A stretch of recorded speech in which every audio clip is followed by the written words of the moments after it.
traders, hi. This is going to be a quick review. I've only taken one trade so far this week. I'm doing the EURUSD 4-hour time frame currently, so I ended the 10 years on the pound USD. And I have traded, so this might have been on the Wednesday I took this. So Thursday and Friday, I did around 6 months. No trades, a couple of cancelled orders, so just want to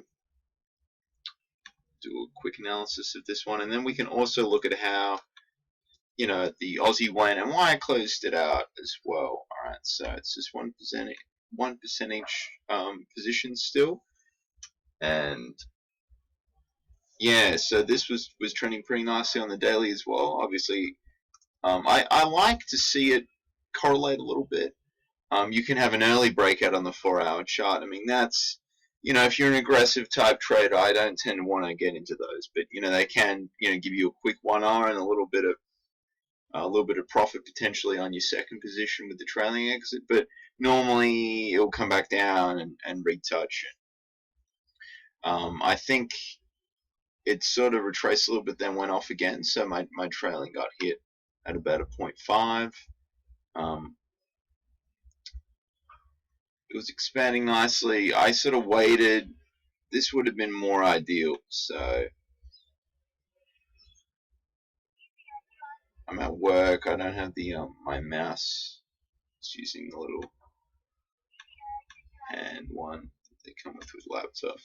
I was going to run a bit late because it was, and this is actually, that's a nice little big shadow setup too, and I find it correlates really well. If it has the expansion, if it's got a little bit of nice price action as well, and it did have that, and I sort of disregarded that, which was a little silly because, you know, you've got a little bit of sideways, you know, consolidation here, came out and then went again. So yeah, I missed that one, so I could have meant a little bit more, but you know, that's fine. So a bit late, but that's alright. I'll save this one up here. And also, with these setups, Andre was discussing, you know, let's say you get triggered and then you've got 6 candles, you know, trading lower if it's a buy, and that's, you know, worth considering closing out or tightening the stop loss, because 9 out of 10 times it will end up being a losing trade. So that was quite interesting, and I think I'll be looking into doing that. How do I save this? How do I save this?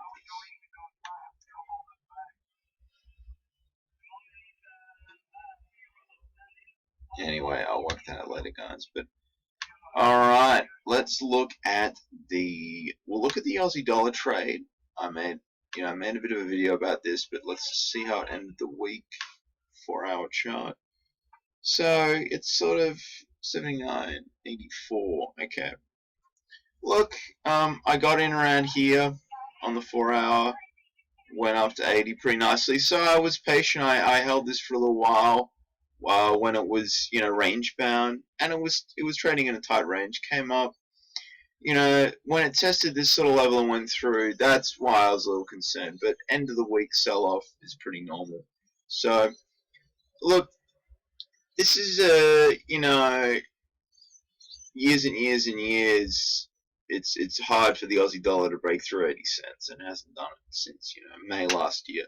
So that's why in the back of my mind I was a little bit like, well, crap, you know, I'm just reluctant to hold this, and I was happy with the profit that I had. Oh wow, so the Canadians closed a bit. So this will be something worth watching Monday, Tuesday as well. So that's a weekly analysis, guys. Yes, I am at work doing this, and it's quite early. If you watched the previous video, and you're following my penny stock stuff, this is to do with Forex, so that's what the weekly analysis video is about. I probably won't do a weekly analysis with the penny stocking stuff. I will if I have time later today. But yeah, so that's, I really did that. I did the cool wrap up last night that I put up. So I like to do that when it's fresh in the mind. You know, there were a few trading mistakes made, and you know, I appreciate the feedback I got on Profitly about that as well. Anyway, guys, thanks for watching. have a great weekend. Do a little bit of study, have some fun as well. And thank you, and I will check in tomorrow. Bye.